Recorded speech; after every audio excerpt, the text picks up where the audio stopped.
받으시기 바랍니다.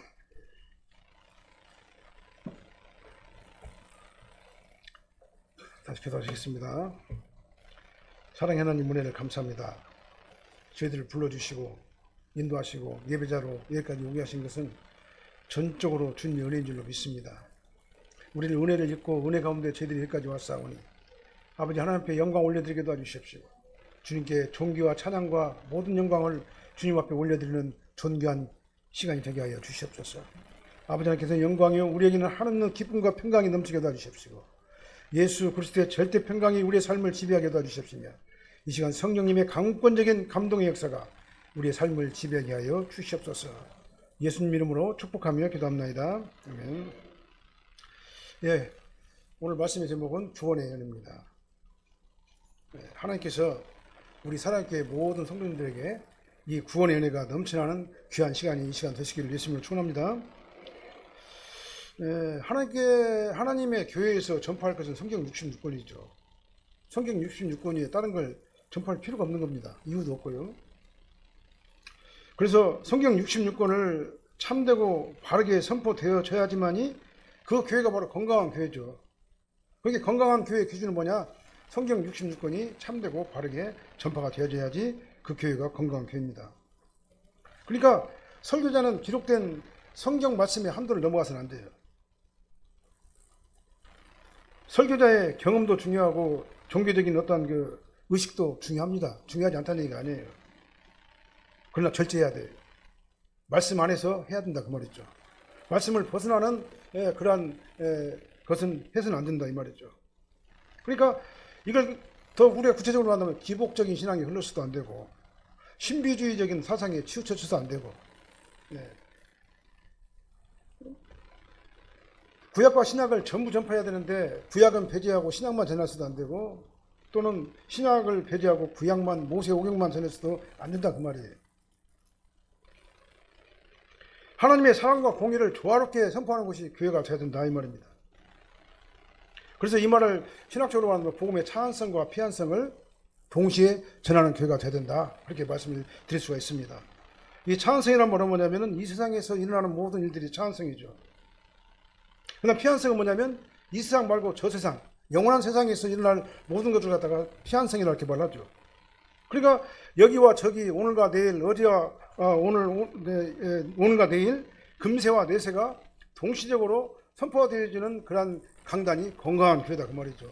어느 한 곳에 치우쳐져서 이렇게 말씀이 선포되면 그건 건강한 교회라고 볼 수가 없는 거다 그 말입니다. 이게 어떤 교회는 막 윤리와 도덕만을 얘기를 해요. 그 다음에 축복만을 막 얘기를 해요. 기복신앙만을 막 얘기해요. 어떤 곳에서는 율법적으로만 막 얘기를 합니다. 행함으로 막 그 관철된 그런 율법적인 신앙을 해가지고 사람을 정죄하고 힘들고 그렇게 만드는 그런 그 설교자들도 있다 그 말이죠. 그러나 동시에 설교를 해야 돼요. 균형 있는 설교를 해야 된다. 말씀이 균형 있게 전파되어야 된다 그 말이죠. 그래서 복음의 차원성이라는 것은 현재의 삶 속에서 나를 변화시키는 것이 차원성이고 복음의 피한성이라는 건 뭐냐면은 내세에 도래해야 될 미래에 대한 그 소망을 우리가 예수님과 함께 소망하는 것, 미래에 대한 천국을 소망하는 것이 바로 피한성이죠. 그래서 성도는 이 땅에서 성도로서 잘 살아야 되는 겁니다. 그리고 영원한 천국을 소망하면서 살아야 돼요. 그래서 성경은 분명히 우리 몸이 부활하면 영원한 세상에 들어간다고 말하고 있잖아요. 근데 이걸 갖다가는 전하지 않아요. 요즘에는 천국을 말하고 지옥을 말하면 강단에서 계속 반복해서 말씀드리는데 사람들이 싫어해요. 그냥 복 많이 받고 자제들 잘 되고 건강하고 병 안 걸리고 그런 것만을 전하면 좋아한다 그 말이죠. 그러나 그것도 전하고 그것도 전해야 된다 그 말이죠. 천국은 분명히 성경에서 말씀하시는 진리인데 윤리와 도덕만을 갖다 교회에서 전한다면 그건 진정한 의미에서 설교를 하는 것이 아니라고 말씀을 드리는 것입니다. 계속해서 그렇게 말씀을 드리는 거죠. 그래서 우리 산악교회는 이렇게 말씀을 전부 전하는 그런 건강한 교회가 우리 산악교회가 되어야 될 줄로 믿습니다. 본 말씀은 뭐냐면은 내가 하나님의 성도로 세워지기 전의 모습과 성도로 세움을 받은 후의 모습 왜 어땠는가에 대해서 우리에게 말씀을 선포하는 내용이 되겠습니다. 오늘 본 말씀 중심으로 구원의 은혜라는 제목으로 말씀을 선포합니다. 이 말씀 선포되실 때 저와 여러분들 은혜 많이 받으시기를 예수님으로 축원합니다. 자, 우리가 예수님을 믿기 전의 모습은 어떤 모습이었습니까? 21절 말씀 한번 읽어보게요. 전에 악한 행실로 멀리 떠나 마음으로 원수가 되었던 너희를, 그랬습니다. 이게 바로 우리의 예수 믿기 전에 우리의 모습이에요. 예수 믿기 전에 우리의 모습은요, 악한 행실이, 전에라는 말은 우리가 예수 믿기 전에 그 말이죠. 그때 우리는 악한 행실로 하나님을 멀리 떠나 있는 상태. 그래서 우리의 마음과 내 정체성이 세상을 향해 있기 때문에 하나님과 멀리 떠나 있어가지고 하나님과 원수된 상태가 바로 내가 예수 믿기 전에 나의 모습이에요.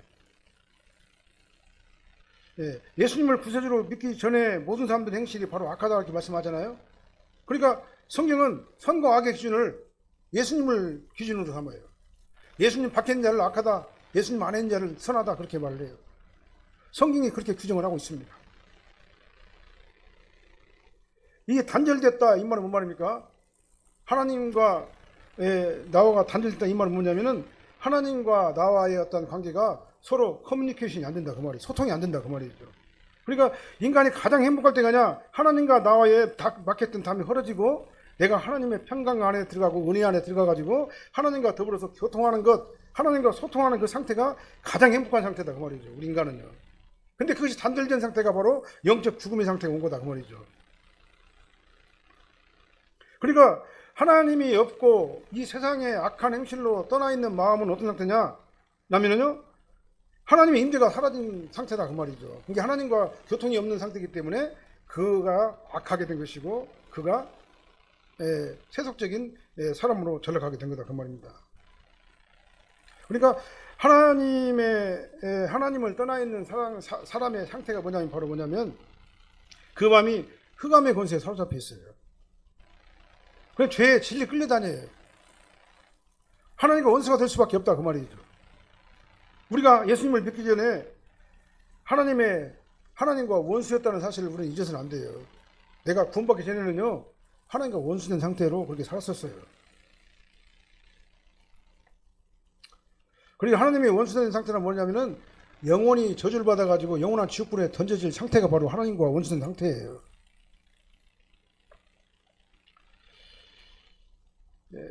만복의 근원이 하나님이시죠. 복의 근원이 하나님이잖아요. 우리에게 복을 공급해 주신 분이 하나님이세요. 그다음 모든 복을 주관하시는 분도 하나님이십니다. 그런데 그 하나님과 나와의 관계가 단절돼 버리니까 그 복이 단절된 거다 그 말이죠. 그래서 죄와 사망이 우리를 갖다 지배하게 됐다 이 말이에요. 그러니까 아까 말씀드렸죠. 평안이 없어요. 평안이 없으니까 희망이 없습니다. 그러니까 희망이 없으니까 구원도 없는 거예요. 그런 상태에서 살다가 영원한 지옥불에 던져지는 상태가 바로 이 전에, 예수 믿기 전에 나의 모습이었다라는 것을 우리는 알아야 된다 그 말입니다. 우리는요, 일반원청의 은혜 안에서 우리는 얼마든지 우리 인간의 이성의 노력으로 경건하게, 도덕적으로, 윤리적으로 깨끗하게 잘 살 수 있어요. 예수 믿는 사람들만은 깨끗하고 건건하고 도덕적인 게 아니에요. 예수 안 믿는 사람들도 얼마든지 착하고 도덕적이고 윤리적이고 구제도 많이 하고 선한 일에 종사하는 사람들이 얼마든지 많이 있다 그 말이죠. 구제 사업을 하다가 예수 믿는 사람을 하는 게 아니라 오히려 예수 믿지 않는 다른 종교에서 더 많이 해요.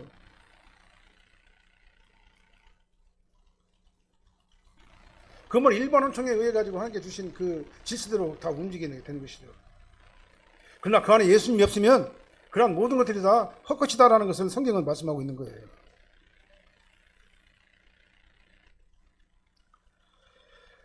어느 누구라도 그 사람이 아무리 도덕적이고 윤리적이고 철학적이고 지식이 많고 세상에 어떤 그 경험이 풍부한 자랄지라도 그 사람 안에 뭐가 있어야 되냐? 예수의 영이 그를 지배해야 되는 거예요. 그 사람을 선하다 그렇게 말하는 겁니다. 예수의 영이 없으면 아무리 그 사람이 경건하고 도덕적이고 윤리적이라 할지라도 그 사람은 어떻게 됩니까? 하나님께서 악하다. 그러니까 참 이게 우리가 보편적으로 우리가 세상 사람 생각할 적에는 이해할 수 없는 그런 말씀인데 우리가 잘 생각해 보면 그 말씀이 이해가 되는 거예요. 내가 남한테 피해 안 주고 도덕적으로 깨끗하게 살고 공중질서 잘 지켜가지고 범칙금도 안 내고 나 혼자 몰래 다다가 길거리다 침 한 번 탁 뱉는 것도 안 하고 남의 물건 살짝 숨긴 것도 안 하고 이만하면 나는 깨끗하게 잘 살았지 않냐 이 말이죠. 근데 무슨 예수님이 필요하냐고 그렇게 말하죠. 왜 구원이 뭔 필요가 있냐고 그렇게 얘기를 한다 그 말입니다. 그러면서 복음을 거부해요. 예, 복음을 거부합니다. 그러니까 그들은 뭐냐면은 천국과 지옥은 관심이 없어요. 천국과 지옥은 관심이 없어요. 이 땅에서의 삶만 중요한 겁니다. 그리고 이 땅에서 원하는 그 세속적인 방법대로 살다가 예수님을 모르는 상태로 가는 것, 그게 바로 악한 상태예요. 예, 우리는 악하고 선한 것을 갖다가 이 예수님을 기준으로 해가지고 우리가 생각을 해야 한다 그 말이죠. 에베소서 2장 2절 3절 나와 있네요. 한번 읽어볼까요?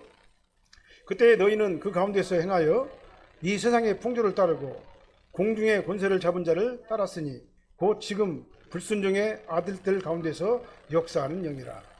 전에는 우리도 다 그 가운데서 우리 육체의 욕심을 따라 지내며 육체와 마음에 원하는 것을 하여 다른 이들과 같이 본질상 진노의 자녀였었다 그랬습니다.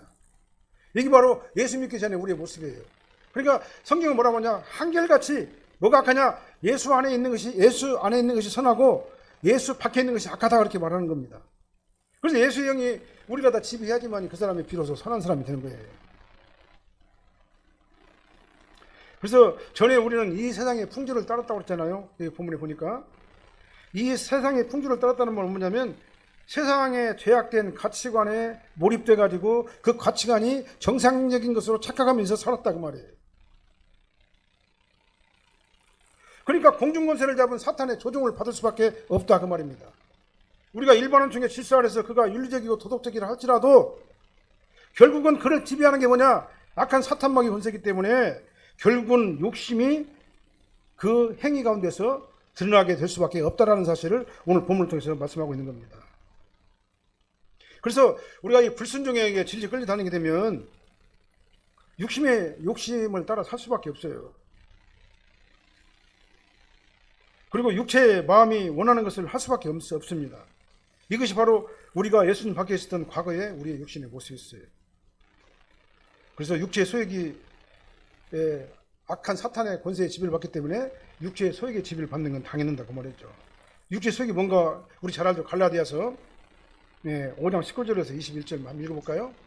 육체의 일은 분명하니 곧 음행과 더러운 것과 호색과 우상숭배와 주술과 원수 맺는 것과 분쟁과 시기와 분냉과 당짓는 것과 분이랑과 이단과 투기와 술취함과 방탕함과 또한 그와 같은 것이다. 우리는 은혜받은 구원받은 성도로서 이 본질상 이런 그 진노의 자녀들처럼 이 세속적인 풍조에 우리가 따라가서는 안 될 줄로 믿습니다. 육체에 원하는 그 정욕을 따라가서는 안 된다 그 말이죠. 결국 육체의 소욕은 뭐를 거스릅니까? 성령을 거스르게 되는 거죠. 성령을. 이것이 바로 악한 행실로 멀리 떠나 마음으로 원수가 되었던 전에, 구원받기 전에 우리의 정체성, 우리의 모습이었다는 것을 알 수가 있습니다. 그랬던 저와 여러분들을 하나님께서 은혜로 불러주셨잖아요. 은혜로 불러주셔가지고 하나님을 믿고 구원받고 하나님의 천국 시민권자로 저희들을 살게 하셨잖아요. 이것이 바로 은혜다 그것입니다. 그래서 구원받은 후의 모습은 어떤 모습입니까? 22절 말씀 한번 읽어볼게요. 22절. 이제는 그의 육체의 죽음으로 말미암아 화목하게 하사 너희를 거룩하고 흠없고 책망할 것이 없는 자로 그 앞에 세우고자 하셨으니. 자, 22절 말씀이요. 22절.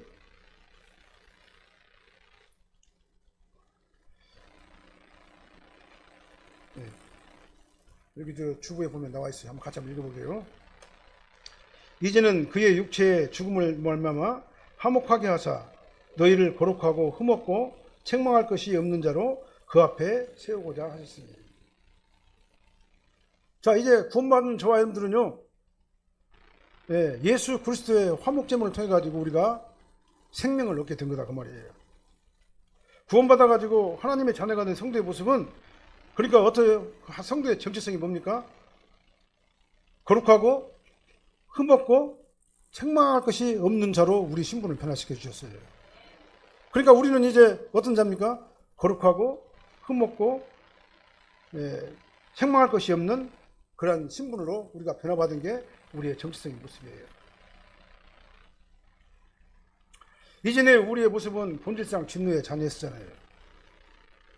이제는 예수님께서 십자가에 달려가지고 화목제물로 피를 뿌려가지고 내 대신 죽으셨잖아요. 그렇기 때문에 우리의 신분이 어떻게 변했습니까? 아까 말씀드린 대로 거룩하고 흠없고 책망할 것이 없는 자로 우리 신분이 변화돼요. 이게 다시 말하면 천국의 시민권자가 됐다 그 말이에요. 그런데 사실은 우리가 예수 믿고 구원 받았어도 항상 연약해가지고 넘어지죠. 제 가운데 거할 수밖에 없는 연약한 우리 육신을 가지고 있잖아요. 근데 성경은 뭐라고 선언하느냐? 아니야, 너는 의인이야. 너는 이제 천국 시민권자야. 너 신분이 이제 변했어. 예. 사실은 나는 어떻게 합니까? 내가 볼 적에 나는 여전히 부족하고 연약하잖아요. 근데 성경은 뭐라고 말합니까? 너의 신분은 변했는데 어떻게 변했느냐? 아까 말씀드린 대로 거룩하고 흠없고 책망할 것이 없는 자로 너의 신분이 이미 변했어. 라고 우리에게 이렇게 선언을 하고 있는 거다 그 말이죠. 이것이 다 원인이 뭡니까? 예수님께서 내 대신 나의 모든 죄를 짊어지시고 십자가에 화목제물로 죽으셨기 때문에 그렇다 그 말이에요. 그래서 그의 육체의 죽으심이 바로 뭐냐면 화목하게 하는 조건이 된 거예요. 우리가 의로운 사람이 되고 선한 사람이 되고 거룩하고 존귀한 사람이 된 이유는 뭐냐? 내가 공로에 의해 가지고 내 노력에 의해 가지고 그렇게 된 것이 아니라 전적으로 하나님의 은혜로 나를 화목제물로 드려주신 그 은혜에 따라서 내가 거룩하게 된 것이다 그 말이죠. 요한일서 4장 1절로 3절 말씀 한번 읽어볼게요. 이로써 너희가 하나님의 영을 알지니 곧 예수 그리스도께서 육체로 오신 것을 시인하는 영마다 하나님께 속한 것이요 예수를 시인하지 않은 영마다 하나님께 속한 것이 아니니 이것이 곧 적그리스도의 영이니라. 자, 선과 악의 기준이 여기서 나오죠. 예. 뭐라고 하시면 예수 그리스도께서 육체로 오시는 것을 시인하는 영마다 선한 자다. 그 다음에 예수를 시인하지 않은 영마다 악한 자다. 이렇게 선을 하고 있잖아요. 그러니까 예수님께서 육체로 오시는 그 이유가 분명한 거예요. 근데 당시 초대교회는요, 영지주의자 사상들이 있었어요. 영지주의는 뭐냐면 육은 악하고 영은 선하니까 하나님을 아는 지식으로 우리가 구원을 받는 것이지 내 행위로 구원받는 것이 아니라고 그렇게 얘기를 하는 거예요. 그렇기 때문에 하나님을 아는 지식만 있으면 나는 아무렇게나 살아도 된다. 육체가 방종해도 되고 내가 육신과 내 영과는 전혀 분리된 것이기 때문에 내 구원과는 아무 상관이 없다라고 주장하는 게 바로 영지주의 사상이거든요. 그러니까 이 영지주의 사상을 주장했던 사람들은 가연설을 주장을 해요. 왜 그러냐? 하나님인데 어떻게 육신이 더러운 육신을 입고 이 땅에 올 수가 있느냐? 하나님은 육신으로 올 수가 없다. 하나님은 영으로 계셨는데 육체로 오신 것은 그냥 환상적으로 그렇게 보이셨을 뿐이다라고 말하는 거예요. 그게 가연설이다 이렇게 하는 겁니다. 그래서 부모는 예수님께서 육체로 오셨음을 명확하게 말씀하고 있잖아요. 예수님께서 육체의 죽으심으로 말미암아 하나님과 화목하게 하셨는데 그 조건이 뭐냐요? 예수님의 육체로 오셔가지고 화목하게 되셨기 때문에 우리가 죄와 사망 가운데서 건지냄을 받았다고 하는 것을 분명하게 말씀하고 있잖아요. 그렇다면은 예수님께서 육체로 오심을 부인하는 영마다 적그리스도의 영이다. 이 말이 무슨 말씀인가 우리 생각을 한번 해야 되겠죠. 예수님께서 왜 육체로 오셔야 되느냐? 예수님께서 온전한 희생제물로 오셨잖아요. 온전한 희생제물로 오셔가지고 만민죄를 대속하시기 위해서 이 땅에 오셨잖아요. 그러니까 완전한 인간으로 이 땅에 오셔야 된단 말이에요. 예수님께서요. 육체를 입고 오지 않으면 안 된다 그 말이죠. 그래야지 희생제물이 되죠. 만약에 육체값이 0만 있다면 어떻게 희생제물을 하나님 앞에 올리겠어요?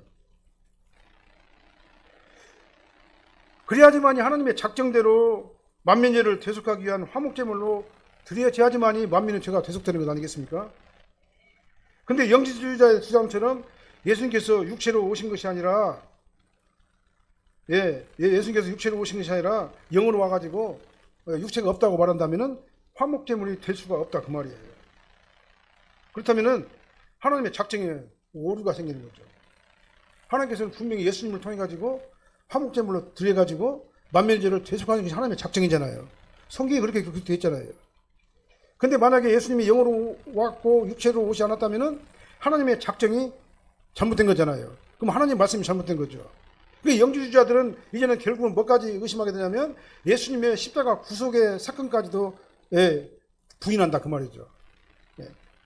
이것이 그래서 이 영지주의 사상이 이단이라고 말하는 거예요. 그래서 예수님은 성경의 예언대로 하나님께서 말씀하신 대로 뭐라고 말씀입니까? 동정녀 마리아의 몸을 통해 가지고 여자의 후손으로 성경의 예언과 같이 성령으로 잉태돼 가지고 아담의 후손이 아닌 여자의 후손으로 오셔가지고 완전한 인간으로 오셨지만 죄가 없으신 온전한 희생제물로 이 땅에 오신 거다 그 말이죠. 그리고 예수님께서는 이 땅에 오셔가지고 어느 날 갑자기 33살에 아주 건장한 청년으로 이 땅에 예루살렘 궁전에 왕으로 오신 게 아니에요. 예수님은 유년 시절 때부터 해가지고 육체적인 고난을 다 당하시고 시험을 다 당하시고 인간이 겪어왔던 모든 성장 과정을 그대로 다 역사적인 사건으로 예수님의 성장 과정이 다 나타나잖아요. 그래서 그때가 이름에 하나님의 작정대로 예수님께서 만민의 죄를 제속하시고 십자가에 못 박혀 죽으신 거다 그 말입니다. 이제 오늘 교리적으로 좀 설명하니까 조금 딱딱할 수가 있어요. 그러나 여러분들이 이런 설교도 들어봐야 된다 그 말이죠. 예수님께서는 십자가상에서 고난을 받으셨죠. 그리고 어떻게 했습니까? 완전한 인간이기 때문에, 영이 아니기 때문에 내가 목마르다, 그 다음에 다 이루었다, 그 말씀을 하시고 운명하셨잖아요. 예수님께서는 십자가에서 숨이 끊어진 그 예수님을 로마 병정들이 어떻게 했습니까? 죽었는가 살았는가 확인해 보려고 옆구리에 창을 확 찔렀잖아요. 그러니까 어떻게 했어요? 물과 피를 다 쏟으셨잖아요. 이것이 바로 예수님께서 육체로 오셨다는 증거가 되는, 역사적인 증거가 되는 거다 그 말입니다. 그래서 영지주의자들이 말하는 대로 예수님께서 만약에 육신으로 오지 않고 영으로만 왔다 그렇게 말한다면요 적그리스도예요. 성경 요한일서 보면 나오잖아요. 예? 적그리스도 얘기나고 예수 그리스도께서 육체로 오신 것은 신하는 영마다 하나님께 속하는 것이고 예수님께서 육체로 오시는 부인하는 영마다 적그리스도 영이다라고 이렇게 말을 하고 있잖아요. 이렇게 예수님의 대속적 죽음은 우연이 아닌 겁니다. 하나님의 예정과 작정에 의해 가지고 하나님께서 원하시는 그 시점에 정확하게 나타나 가지고 성경의 예언대로 예수님께서 이 땅에 오셔 가지고 육체로 오셔서 만민의 죄를 대속하시고 십자가에 못 박혀 죽으십니다 그 말이에요. 그래서 우리는 오직 예수님 안에서만 거룩한 자가 된 겁니다. 그래서 성경은 뭐라고 선언했으면 본문에서요? 너희는 예수님의 피로 화목하게 돼 가지고 이제 너희는 거룩하고 흠없고 책망할 것이 없는 거룩한 존재로 너희들이 거듭났다라고 말씀하고 있잖아요. 이게 바로 구원받은 후에 우리의 모습이에요. 그래서 저와 여러분들은요, 비록 육신적으로 연약하고 실수하고 넘어질 때도 있고 내 생각과 내 주관대로 헐락할 때가 있지만 그러나 우리 신분은 어떻게 변했습니까? 이렇게 변한 거예요. 거룩하고 흠없고 책망할 것이 없는 아버지 하나님의 자녀로 우리 신분이 변화됐다는 사실을 오늘 알아야 된다 그 말입니다. 이게 바로 성도의 정체성이에요. 이 정체성을 가지고 우리가 신앙생활을 해야지 이 땅에서 성도로 살 수가 있는 것이지, 만약에 이 정체성이 없으면 우리는 세상 사람들과 별로 다르지 않는 그런 삶을 살 수밖에 없다는 것을 우리는 인지를 해야 될 줄 믿습니다.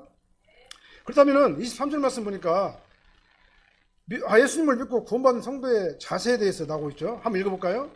만일 너희가 믿음에 거하고 터에 굳게 서서 너희 들은 바 복음의 소망에서 흔들리지 아니하면 그리하리라. 이 복음은 천하 만민에게 전파된 바요 나 바울은 이 복음의 일꾼이 되었노라.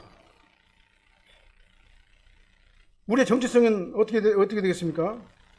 믿음 안에 거하고, 첫째, 터 위에 굳게 서서 복음의 소망에 흔들리지 않아야 된다 그 말이죠. 이 말은 딴 말로 뭔 말이냐면요, 우리가 이제는 어떤 상태예요? 우리의 정체성, 너희는 이제 거룩한 자야, 너희는 흠없고 책망할 것이 없는 자야, 라고 하신 거룩한 존재라는 것을 우리는 항상 이 정체성을 인식하고 있어야 된다 그 말이죠.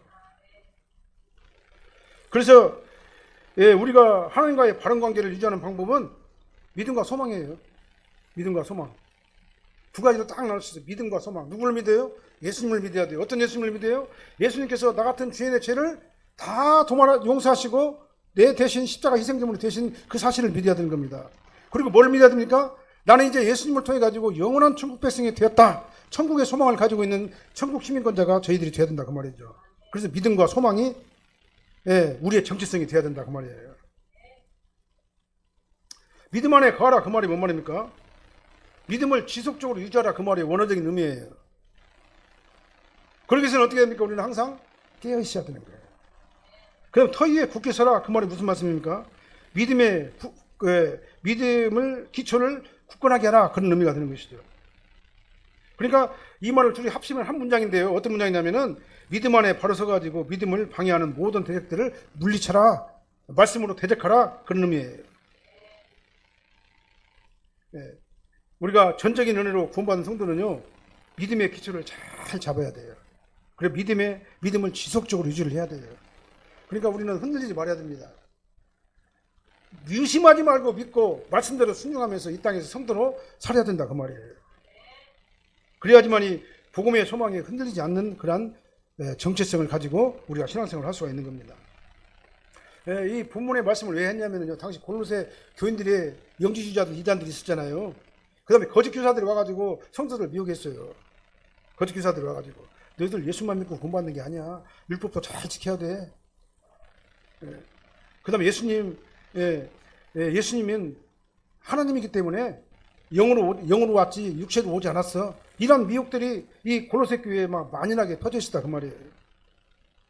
그래서 아주 많은 어떤 그 신앙적인 혼동 상태가 있었을 것으로 추정을 해요. 그래서 믿음 안에 거하고 너희들이 들은 복음의 소망에서 흔들리지 말라 이렇게 당부를 했어요. 하나님께서는 사도 바울을 통해 가지고 골로새 교회들에게. 자, 베드로전서 5장 8절로 9절 한번 읽어보게요. 근신하라 깨어라 너희 대적 마귀가 우는 사자같이 두루 다니며 삼킬 자를 찾나니 너희는 믿음을 굳건하게 하여 그를 대적하라. 이는 세상에 있는 너희 형제들도 동일한 고난을 당하는 줄 알미라. 우리는요 흔들리지 말아야 돼요. 어떤 거에 흔들리지 말아요? 믿음과 소망을 흔들리지 말아야 돼요. 복음의 소망에서 흔들리면 안 돼요. 이 흔들리지 말란 말은 뭔 말이냐면은 뒤로 후퇴하거나 물러서지 말라 그 말이에요. 이단에게 속지 말라 그 말입니다. 거짓 교사들의 잘못된 가르침에 미혹당하지 말라 그 말이에요. 그리고 온전히 복음 안에서 소망을 가지고 나가라 이런 말씀인 거예요. 우리 신앙생활 하면서 믿음이 흔들리지 마시기를 바랍니다. 믿음을 방해하는 것들이 나오면은요 예수 이름으로 막 물리쳐버리세요. 담대하게 물리쳐버리세요. 쫓아내버리세요. 그러면 쫓아내면은 예수 그리스도 이름으로 물리치면은 다 도망가게 돼 있어요. 그냥 영적인 세력은 영적인 어떤 그 존재들은요 영적인 방법으로 해결해야 되거든요.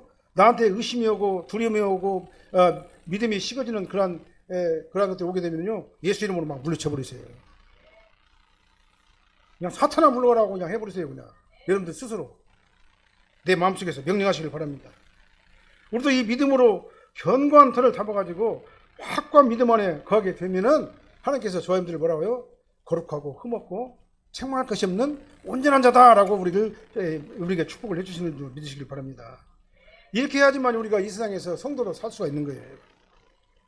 우리 산악교회를 출입하는 모든 성도님들은 이 은혜를 충만하게 입으시기를 예수님으로 축원합니다. 그래서 만민에게 이 복음을 담대하게 전할 수 있는 거룩하고 존귀한 성도들이 되시기를 예수님으로 축원합니다. 그래서 우리가 각자 맡은 이슈에서 전적으로 주님을 의지하고 주님만 바라보는 존귀한 성도님들이 다 되시기를 예수님으로 축원합니다. 그리고 우리 정체성을 확실하게 알아야 돼요. 우리는 거룩한 자예요. 흠이 없는 자예요. 하나님 앞에 온전한 자입니다. 누가 그렇게 해주셨습니까? 예수님께서 십자가 화목제물이 되어주셔가지고 내 죄를 모두 다 해결해 주셨기 때문에 이것이 가능하게 된 거다라는 사실을 우리는 알아야 된다 그 말이죠. 그래서 우리는 때때로 넘어지고 연약해서 넘어질 때도 있고 실수해서 넘어질 때도 있지만 그럴 때마다 우리는 물리쳐야 돼요. 우리가 담대한 믿음 안에 거하는 저와 여러분들 되시기를 예수님으로 축원합니다. 기도하겠습니다. 사랑하는 하나님 감사합니다. 예수 믿기 전에 우리는 하나님과 원수된 자 있었지만 예수님께서 화목제물이 되어주셔서 우리 죄를 대신해서 십자가에 죽으심으로 말미암아 우리 모든 죄가 사함을 받고 우리는 거룩한 자, 온전한 자, 하나님 앞에 흠이 없는 자로 우리를 택정해 주셔서 하나님의 천국 시민권자가 되게 하심을 감사드립니다. 이제 우리는 세상의 빛으로서 세상의 소금으로서의 사명을 잘 감당하게 도와주십시고 우리가 이 세상에서 성도로서 아버지의 바른 생활을 하게 도와주십시며 성도로서 영적 윤리, 영적 도덕적인 삶을 저희들이 충만하게 살아서 믿지 않는 자들에게 본이 되는 우리의 삶이 되게 하여 주시옵소서. 예수님 이름으로 축복하며 기도합나이다.